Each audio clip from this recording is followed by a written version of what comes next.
Қазақтың аңшылық дәстүрі үздіксіз шертіле берер шежіре. Өйткені ол біздің ата бабамыздан қалған рухани мұрамыз. Ата кәсіптің бұл түрі адамдарды төзімділікке, шыдамдылыққа, табиғатпенен етене жақын достасуға үйретеді, баулайды, тәрбиелейді. Жалпы аңшылық өнеріндегі аң аулау кезіндегі аңдардың неше түрлі айласы менен арпалысының өзі жатқан бір өнер. Жазушы Мұхтар Мағауиннің «Тазының өлімі» деген шығармасын оқығандарыңыз бар ма?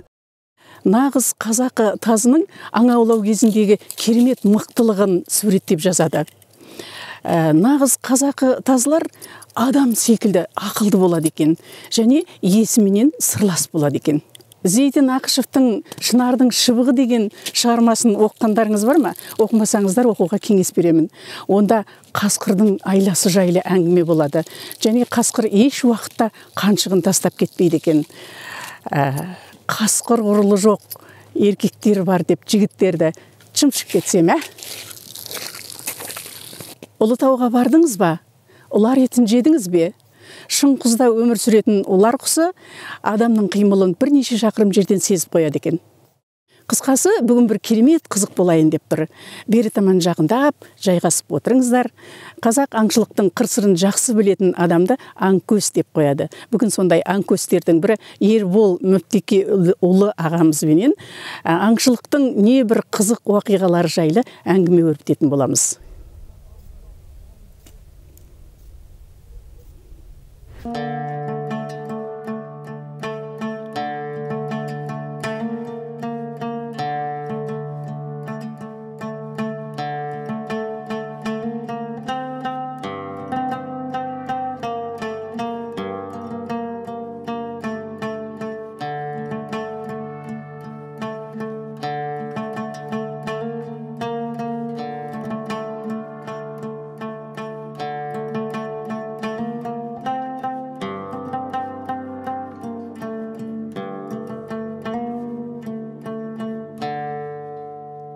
Ереке аңшылар бұлай дейді екен.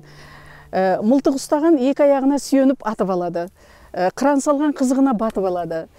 Тазы жүгірткен сілесі қатып алады. Қақпан салған үйінде жатып алады дейді. Біз енді бір айланып келейік. Мынау қақпаныңыздың ерекшелігі, бұны қалай құруға болады, қалай бұған аң келіп түседі, сосын оны қақпанды қалай жасырады, сол жайында бізге айтып көрсетіп берсеңіз. Айтайын. Әр аңның өзі салатын қақпаны бар. Бір қақпанмен барлық аңдалығы болмайды. Мына қақпан екі серіппелі. Бұл түлкіге қоянға салатын қақпан. Бұл енді қасқырға салынбайды. Ал енді қақпанды салғанда қаянға болсын жаңағы жерді шұқырлап қазып, содан кейін мынау аңның келетін, жүретін жолына құрады. Оның өз салу әдісі бар. Қақпанды сонда есеппен салу керек. Сол үшін де қақпанды салғаннан кейін ол қақпанды жасыру керек. Мынау адамның иісін алады аң. Мына темірдің иісі болады. Иісін білсе, ол жаңағы аң айналып өтіп кетеді де қақпанға түспейді. Аңдар сонда иісшіл болып тұр ғой. Иісшіл болады, Сол үшін де бұл қақпанды әбден жасырады. Бірінші мына қақпанды осылай құрғаннан кейін бұны жауып алады. Ал енді мен қазір жапқанда да жаңа құр қолменен, жалаң қолменен жауға тағы болмайды. Ол себебі мына адамның иісі жаңа қарға сіңеді, оны жаңа аң біліп қояды. Иісінен сезіп қояды. Сол үшін де оны мынау ағашпен ба битіп қақпанды енгіш қар менен қысты күні болса қақпанды бұлай жауып. Темірде иіс болады да ағашта иіс болмай ма сонда? Темірде де адамның да иісін алады ол. Ағаштың иісін сезбейді. Ағаштың иісін даладағы сезбейді енді ол. Өстіп қақпанды әбден жауып жасырамыз. Содан кейін үстіне мынандай шөп шаламменен жабамыз, қақпанды көрінбейтін қып қақпан. Содан кейін мына табиғи малдың қиы, тезегі болса тегі жақсы айналада. Соларды жаңағы мына енді малдың қиы, жылқының. Соларды да тастап қоямыз. Неге? Мынау жерде қақпан бар екенін білмейді ол. Мынау мал жүрген екен дейді ғой. Қақпанның келетін жағына аңның. Мынау секіртпе сияқты ағаш қоямыз. Бұны не дейді? Бұны секіртпе ағаш дейді. Мынау аң ар жақтан келгенде аттама деп айтады. Жақындамаңыз, өзіңіз ар жағынан келгенде аң мынадан секіріп алдыңғы аяғын мына қақпанға басу керек. Ол адамның иісін біледі.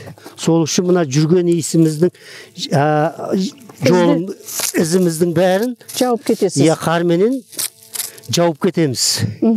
Айналамызды, қайтқан ізімізді, келген ізімізді бәрін жауып кетеміз. Міне қақпанды осылай құрады. Жаңағы секірмеден аң мына жақтан келгенде, мына жердегі жаңағы көлденең секіртпеден аттаған кезде қақпан менен мына аяғын қақпанға салады. Сонда қақпан шарт етіп жабылады. Қайда кетіп қалды серппес. Міне. Мына қақпанға түседі. Одан шығып кете алмайды. Одан шығып кете алмайды. Түлкі менен қоян мына қақпаннан шыға алмайды. Қасқыр шығып кете ме? Қасқырға шығып кетеді, қасқыр лақтырып жібереді. Қасқырдың қақпаны басқа болады. Аяғын қысып тұрса қалай лақтырып жібереді? Жоқ, оның тісі болады мына қасқырға салатын қақпаның екі жағынан. Өнен кейін қасқырдың бір кереметтігі, ана тіспенен ұстаған кезде аяқты не болса, тіс болмаса ол мына аяғынан сыпырып лақтырып жібереді. Терісін сыпырып лақтырып кетеді екен ғой. Ал енді егер тісі қақпанға түссе, ол жібермейді. Ол сүйегін сындырып отырады. Сонда кейбір қасқырлар сіңіріне, терісіне ілініп қалса, қақпан жібермейтін білетті, сол жерде жаңағы аяғының сіңірін қиып қақпаннан шығып кетеді. Ойпырмай, мына қасиеттің қараңызшы. Сол үшін жаңағы аңшылар қақпанды құрғаннан кейін, бір күннен кейін бе, 2 күннен кейін бе барып, қақпаны тексеріп отырады.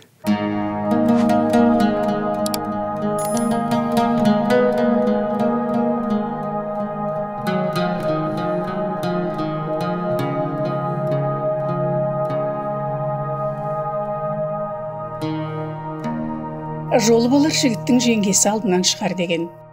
Тауда қазақтың дәстүртану ізденісіндегі бірегей тұлғалардың бірі, қазақ батырларының ежелгі 5 қаруын қалпына келтірген Дархан ұста Махмұт Құлментегін кездестіріп қалдық. Махаң аңшылық өнердің қатпар қыртысын жіктеуде де дәстүрлі аңшы Ербол Мүптекеұлынан кем түспейді екен.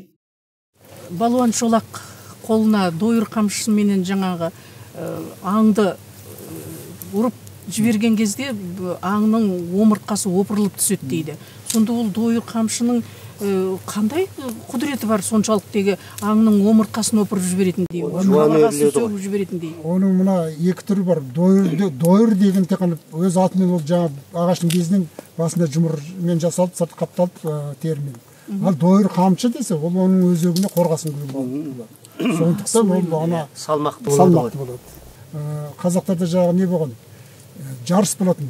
Теріні керіп қойып, қамшыға жаңа ұрып, теріні қағайырып жүру керек. Сондайға дойыр қамшыларды қолданады. Сонда ол дойыр қамшыларды аңға да қолданады. Ереке, айта беріңіз. Қасқырды мына қыстың күні атпен қуып та жаңағы мойнын қатырып алу деген тәсілі бар. Мына бір жағынан қамшылар жағынан ба, жаңа аңшы сол жағынан отырады екен қуып. Сол жағына қарап, сол қуғаннан қуыпқанда мына мойны бір жағына қарап қатық болады екен. Қасқырдың мойны. Екінші жағына бұрылмай қалады екен. Сонда жаңағы жетіп келгенде, мынау сол жағынан келіп, сойылменен ұрып қасқырды. Мойны қарсып қалады екен бір жағына. Мынау кішкентай қазандағы қырғауылдың сорпасына үшеуміз тоямыз ба? Жоқ, 4-5 адам тойлады. 4-5 адам тойлады. Таза ауадан ба, әлде аңшылардың ғажайып әңгімесінен бе, тәбетім ашылғаны соншалық, маған тым кішкентай болып көрінген анау қазанды ішіндегі қырғауыл сорпасымен қоса жұтып қоярдай едім. Аңшылықтың өздерінің серттері, дәстүр салттары бар. Мысалы, бір-екі адам аңға шығып, бірінші адамның оғы тисе, жаңағы ол жараланып, екінші адам атып түссе, екінші адам алмайды, бірінші адамның иесі болады. Сен атар кезде, е менен, е сенен деп жаңағы серт береді. Ол не деген? Ол енді мен ана қаруын айтқан сөз. Мен аталмаса маған серт, өлмесең саған серт деген жағы не бар ғой? Дәстүр батырларда. Ол да аңғада да соны қолданады. Я менен, я сенен деп қаруынан серт деседі. Сен атылмай қалсаң саған серт, көздей алмасаң маған серт деген. Жалпы даланың заңын тағы аңдар ғана емес, аңшылар да ұстанатын, даланың заңын қорғайтын, даланың заңына бағынатын сияқты. Жалпы осы дала заңы дегенге не кіреді, не жатады өзі? Жалпы қандай аңшы болсын дейін, бұрын енді ата-бабамыздан келе жатқан мынау аң, табиғат, қорғау деген жанашырлық бізде бар ғой. Ал енді аңға шыққанда бүкіл аңды қырып тастау мақсат емес. Дала заңы деген ол тек қана аңшылықтар емес, бүкіл көшпенді халықтың бәріне ортақ дүние. Даланың заңы табиғатты өте сыйлау, құрметтеу, ол тәңірлік ұғымнан бізде қалыптасқан. Кез келген жаңағы аң қаптап жүрсе де қырып алуға хақың жоқ. Қалай болса солай бей берекет.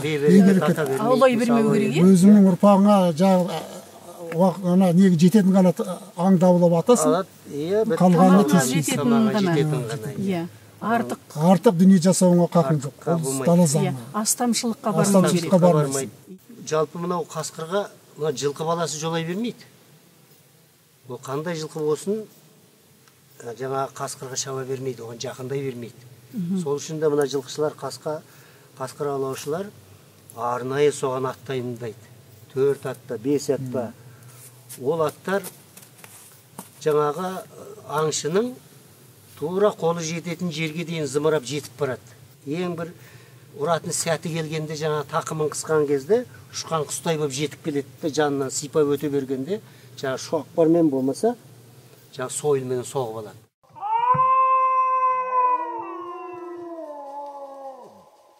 Сарыарқада, Қарағанды облысында Орал деген жылқышы бар еді. Сол кісі қарулы жігіт болатын, енді жас кезінде ылғи қыстай қасқыр аулайтын, қасқыр соғатын сойылменен. Сонда сол кісі айтады, сол бір қасқырдың ізіне түстім дейді. Жаңа қасқырдың үлкендігі тайыншадай дейді, өте бір ірі қасқыр екен дейді. Күн батып бара жатқанда қасқырды жетіп қудым дейді. Содан қыстың күні киген үстінде ішігі, тоны бар қалың киім, сол жетіп кеп жаңағы қамшысын сілтеген кезде ат бұлт ете қалып, аяқ астынан аттан түсіп қалдым дейді ғой. Күн бұрқырап боранды кез дейді, ат кетті, айдалада жалғыз қалдым дейді. Содан қасқыр кішкене ұзап барды да, қайтадан маған қарай жүрді дейді. Сонымен енді айқасқа шығатын болдым деп жаңағы бүкіл жаңағы ауыр киімдерімді тастап, қолыма шылбырым қапты дейді аттың. Қолға мына жеңге шылбырды орап, сонда қаруым қамшы ғана қапты дейді. Басқа сойыл да жоқ, шоқпар да жоқ. Енді анау тайыншадай қасқыр келді дейді маған жақындап. Сонда бұл бір 3-4 метр адамға жақындағанда қасқыр арғарып алады екен де, арт жағына маған қарай қарды бұрқыратты дейді. Қарай көре? Қарды бұрқыратып жаңағы түк көрінбейді. Бір уақытта сол ар етіп маған ұмтылды дейді. Ұмтылғанда жаңа қолым қасқырдың кеңірдегіне ұстап қапты дейді, оң қолымменен. Содан екеуміз ар алыстық, бер алыстық дейді. Бірде мен жығам, бірде мені ол жығады дейді. Бірақ кеңірдектен қолы ажырамайды. Ажырамайды жаңағы. Анау үстімнің бәрін дал-далын шығарды дейді. Жыртып атыр, қолымда қамшы, анау кеңірдектен жібергем жоқ дейді. Сонда мен қасқырдың үстіне басып алғанда қасқыр мен 4 аяғымен көтеріп тұрады дейді. Сонымен сөйтіп жатып, қасқырды жаңағы аузын ашқанда қамшының сабын кеңірдегіне тығып, сонымен өлген дәрең өлтіріп қасқырды. Сол айтады, сонда сол не деген азап дейді. Бір 8 километр дей ме, 10 километрдей жерде бір малшының қыстауы бар еді дейді. Түн ішінде, түннің қараңғысында соған жаяу сүйрек келдім дейді қасқырды. Соны малшының үйінде отырып, ертесіне қасқырды сойып, сонда ана кісі айтады, мен бұл өмір бойы қасқыр соғып жүріп, мынандай қасқырды мен көрмедім үлкенім дейді. Сонда ана атқа терісін жапқанда дейді, екі пұшпағы жер сүйреп тұрды дейді, жаңағы қасқырдың көрінді. Отырмай. Кейін газетке шығып Арлан қасқыр ғой. Арлан қасқыр еді.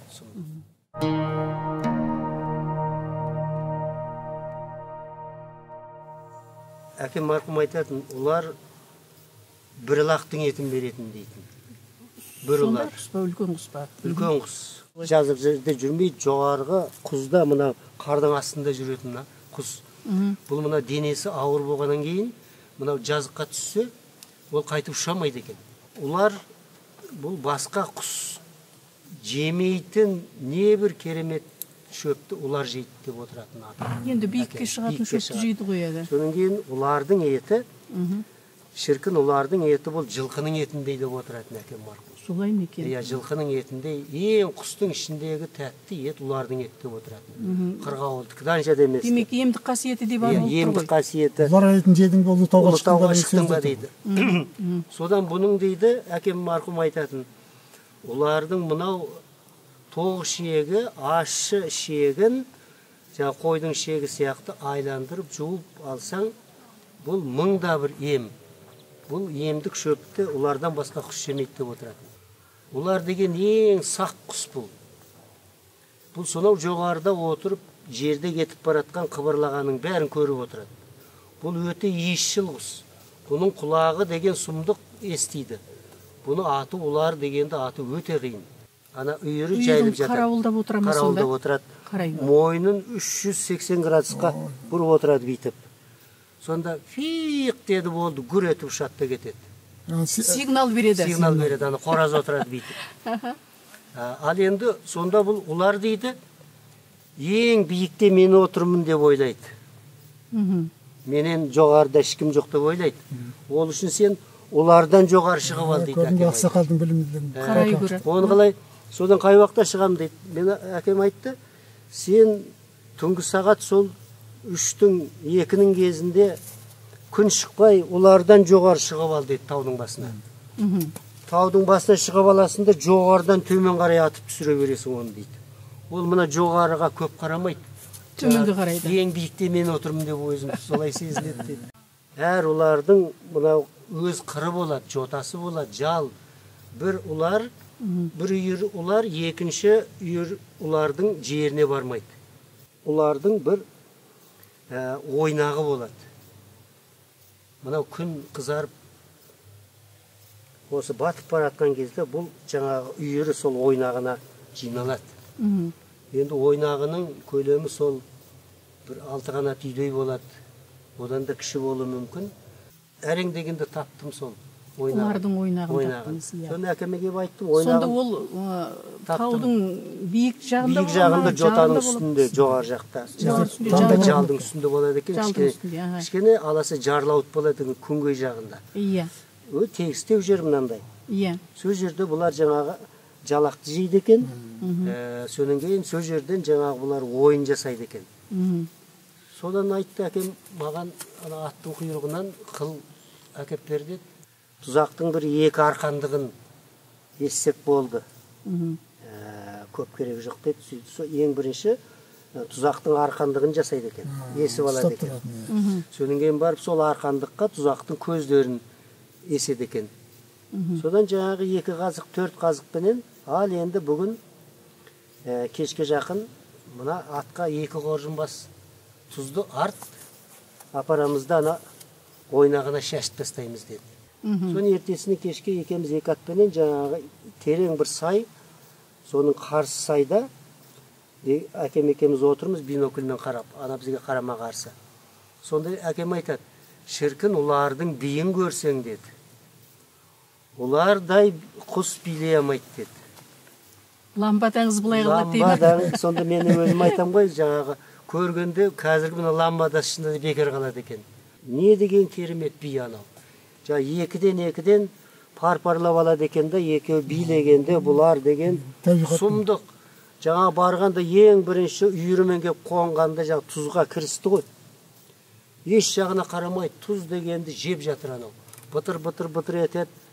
Содан тұз жеп болғанын кейін жаңа биге барғанда Құдай сақтасын, ана би деген енді ауызбен айтып жеткізу мүмкін емес ана олардың.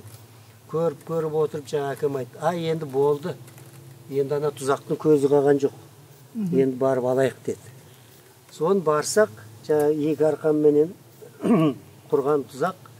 Тегі тұзақтың бос көз жоқ қой. бәрі түсіп қалған. Біреу мойнынан, біреу аяғынан түсіп қалған. Жаңағы билеп жүріп түсіп қалған ба сонда? Жаңағы тұзды жеп атқанда, жеп атып, қонған кезде бұлар билейді екен ғой жаңағы. Содан кейін барып кіріседі екен тұзға. Сонда тұзақтың көзі жоқ. Жасылардың еті тәтті болады, жұмсақ болады деп. Сонда ұмытпасам сол 20 ма, 22 ма олар алдық. Ойпырмай, оның бар не істедіңіздер? Атқа артып үйге келдік ол кезде. 22 қозының етіндей болса 22 қозы оңай емес қой енді. Содан кейін оны алып келдік. Содан кейін әкем марқұм ол кезде аға жеңгем бар. Жеңгемді әкем марқұм Жәмеке дейтін. Ой, Жәмеке, қазаныңды көтер, бүгін біз оларды қырып келдік деді. Ал енді мына олардың қанатын алды, ана олардың мамығының бәрін түк қойма жұлып ал деді. Шіркін, олардың жастығы қандай жұмсақ болады, шіркін, бір иіс болмайды. Шіркін, олардың көрпесі қандай жылы болады, терісі қалың болады екен. Сонда олардың терісінен не жасайды? Олардың терісінен мынау илеп, мына кеудеше жасайды екен. Олар деген өзі сонау қардың астында жатады. Жұмыртқасын етекке салады. Ол ана жаққа тауда отырады да, ақырындап жаяулап кеп, жұмыртқасын басып, қайтып жаяулап шығып кетеді. Содан бір күні үлкен сандықтас жатыр екен, соның үстінде отырып, дем алып отырсам, сандықтасының алдыңғы жағын қалың тобылғы басып тұр. Сол сандықтасқа екі аяғымды салып, үстінде отыр едім, бір уақытта астымнан дар ете қалғанда шалқамнан кеп түстім ғой. Ол не болды сонда? Сөйтсем ұлар екен. Екі жағымнан екі ұлар ұшып кетті. Содан сандықтастан түсіп еңкейіп қарасам, сандықтастың асты ұя екен ұлардың. Елеусіз жерге салған ғой. Елеусіз жер. Қарасам жаңағы 18 жұмыртқа жатыр.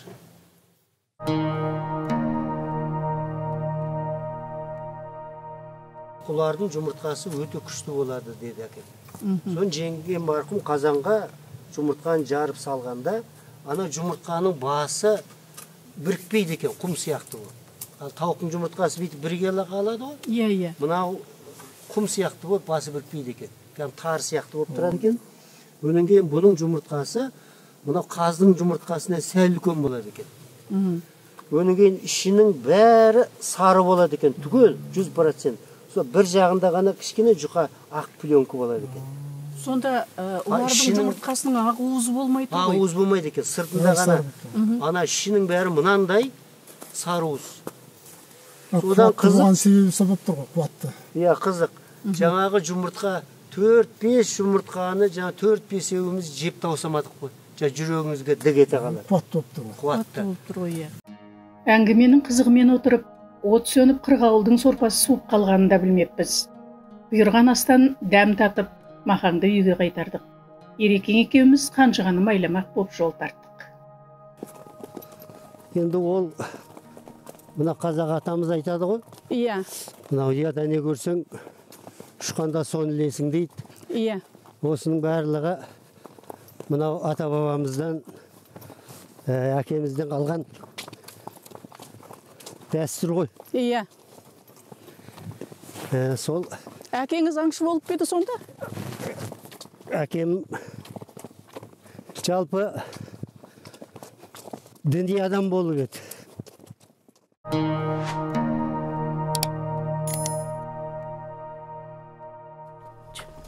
Ал бүгінгі сапарымыз, қансонарымыз сәтті болды мінекей. Қанжығамыз майланып. Аңшының кешіккені... Аңшының кешіккеннен сен дейді, иә. Мал олжамен қайтып деп түсінеді. Олжаларыңыз құтты болсын. Айтқаныңыз келсін. Гүлмәрия өзі мерген еді, үлкен олжамен кетті ғой, көп аң алды. Ой, мергендік жасаған, қиратқан түгім де жоқ. Мына Ерекеңнің қанжығама байлағаны ғой. Мен үшін мергендіктен көрі, аңшылықтан көрі, аңшының әңгімесінің ғанибеті, аңшылықтың қызығы бір ғанибет болды. Ой, бәрекет, аңшының қыр-сырын енді онда түсіңіздер, атты үйден келіп әңгімен арқылы жалғастырайық. Жалғастырайық онда. Жақсы. Ал енді мына үйдің босағасы майлансын, құт береке дарысын үйге. Бісміллә деп міне мерге қойып қояйын. Ереке маға бұралық сөз күлгенге жақсы дейді. Осы аңшының екі сөзінің бірі өтірік деп айтады. Осы рас па өзі, қалай сонда? Неге айтылған бұлай деп? Мына тыңдаушыға қызықты етіп жеткізу үшін кейбіреулер өзінің жанынан қосып болмаған дүниені әсірелеп айтатын аңшылар болады, аңшылар да болады. Аңшылық өзі эмоциялық болғаннан кейін ода жоғары көңіл күй болады. Сыртқа жеткізіліп тыңдаушыға да әсерлі болады. Соның кейін осылай деп қалжыңдап біреулер айта салған ғой шамасы. Бір екі аңшының әңгімесін айтып дейді жағы. Айтып отыр дейді бір аңшы. Мен жағы елікті көрдім да атып едім, артқы тұяғынан тикен оқ құлағының түбінен тесілді. Шығып кетті дейді ғой. Екінші аңшы айтады дейді. Шын, ол сол кезде құлағының түбін тұяғымен қасып тұрған дейді. Тыңдаушыға әсерлі болсын деп. Қызық екен. Тарихтағы Ер Жәнібектің екі көкбөрі әруағы болған дейді. Анасы қасқырдың етіне жерік болған деген аңыз бар. Жалпы қасқыр киелі ас дейді. Киелі аң дейді, киелі жануар дейді. Қасқырдың еті ем деп айтады. Одан кейін оның етін жеген уақытта адамды қатты терлетіп, ыстығын көтеріп сөйтеді дейді. Осы қасқырдың етін жеп көргендеріңіз бар ма? Ол қасқырдың етін енді шыны керек жеп көргеніміз жоқ қой, бірақ енді қасқырдың әртүрлі емдік қасиеті бар дейді. Соның кейін біреулерді дуалауға деп жаңағы тарамысын алдық деп жатады. Ұрыларға қарсы қолданады, тарамысын жағы тартса, жаңа ұрының сіңір тартылып қалады. Сіңір тартылып қалады екен. Ой, пырмая, шынымен солай ма екен, жоқ әшейін аңыз ба ол? Ол енді шындығы да болуы мүмкін, енді сол айтушылар бұрынғы адам көп еседі ақсақалдар. Солай айтатын. Қасиет болып қасқырдың сондай бауыр өкпе іш құрылысында көп дүниелер жаңағы дәрі ретінде. Дәрі ретінде пайдаланады екен, қасқырдың өтін дәрі ретінде пайдаланады екен. Өтін қандай ауруға пайдаланады екен? Соны білмедім, соны ұмытып қалыппын енді. Бірақ әйтеуір туберкулезге пайдаланады. Қасқырдың майын ба? Иттің майын пайдаланады деп естушем, бірақ қасқырдың майын. Қасқыр иттен де мықты болып тұр ғой енді. Иттен де мықты болып тұр ғой, иә.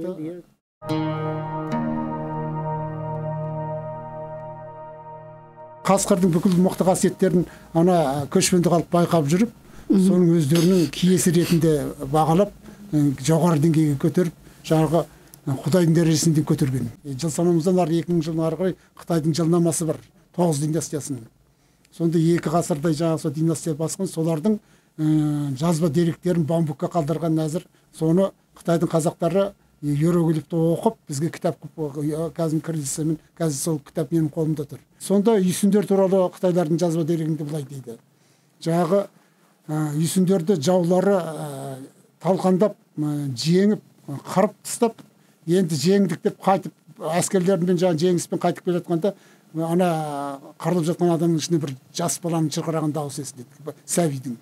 Содан жаңағы ой, мыналардың бәрі тірі қалыпты деп жаңағы басы Шанюн айтады, бар біреуің бар мынаны өлтіріңдер, көзін құртыңдар, жер бетінен жоқ қылу керек деп. Содан енді біреуін жұмсайды, бір әскерін, батырын. Батыр барады, батыр өзі жақсы бір адамгершілігі бар, сондай адам болу керек. Барып, ана адам кішкентай сәбиді өлтіруге дәті жетпейді. Қимайды ғой енді. Қимайды да, екі қолын жаңағы буынынан, екі аяғын төменгі тізе тұсында буынынан кесіп тастап кетеді. Ой, пырмай, не деген қатыгездік, а? Содан кейін бір жылдардан кейін, біраз жылдан кейін бұлар аң аулап жаңағы жерге келіп қалып, бір күні қараса, жаңағы бір баланы, жылаған баланы қасқыр жаңағы жалап, жарасын жалап жатыр екен. Содан қарғалар келіп жаңағы төбесінен ет әкеп тастап сөйтіп жаңағы балаға қамқорлық жасап жатыр екен. Содан кейін бұл барады өзінің Шанюн жаңағы бастығына, әскер басына барып айтады, осындай жаңағы осындай адам көрдім, жаңағы қасқыр асырап емізіп сонып жатқан.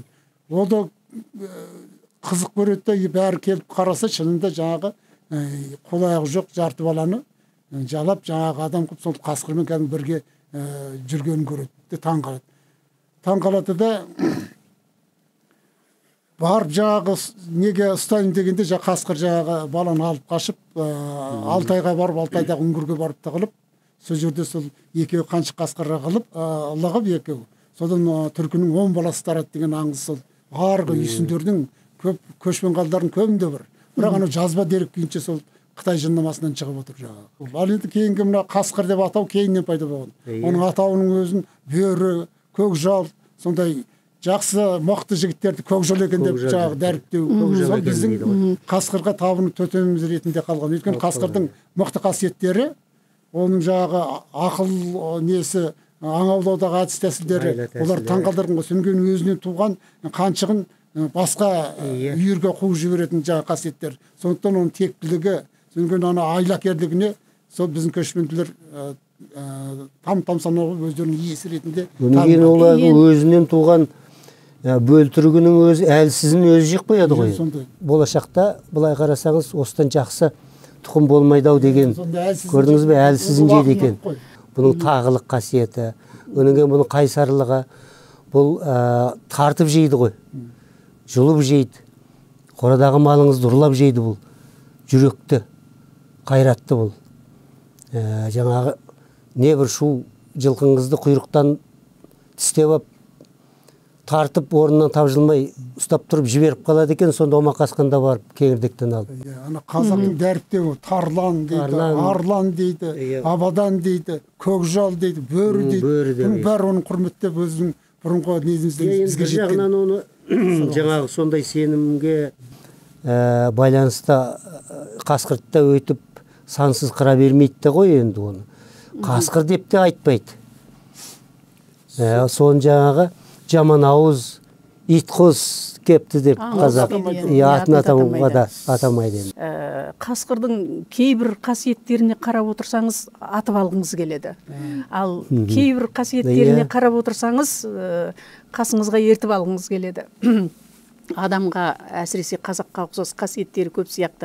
Мына қасқырыңыз тоқ болған кезде артық тамағын құсып бір жерге белгілеп көміп қояды екен.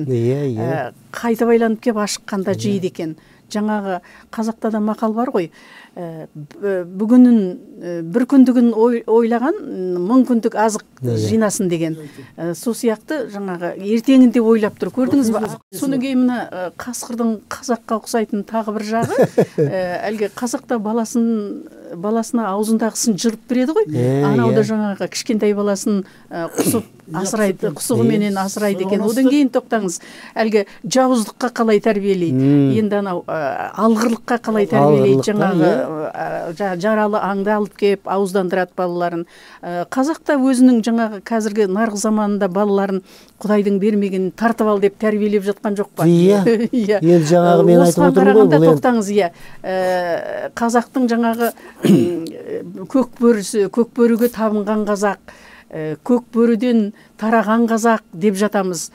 Осыған қараған уақытта осы біз қасқырды аулаймыз деп өзіміз аулап жүрген жоқ бекенбіз осы?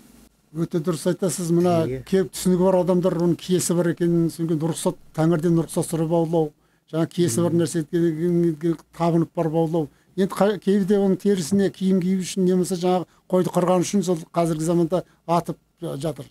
Винтовкамен атып қырып, бірақ жөнсіз қырмау керек та. Әрине. Оның киесі бар дейсіз, киесі ұрады дейсіз ғой. Менің бала кезімде есімде, мына қасқырдың терісінен тігілген тонды, тек қасқыр ішікті, тек ересектер, қарт адамдар ғана киеді екен. Жастар кисе, оның киесі ұрады, жасы ұзақ болмай қалады деген сенім наным бар екен әуелде. Ескі түсініктен жеткен дүниелер бұл.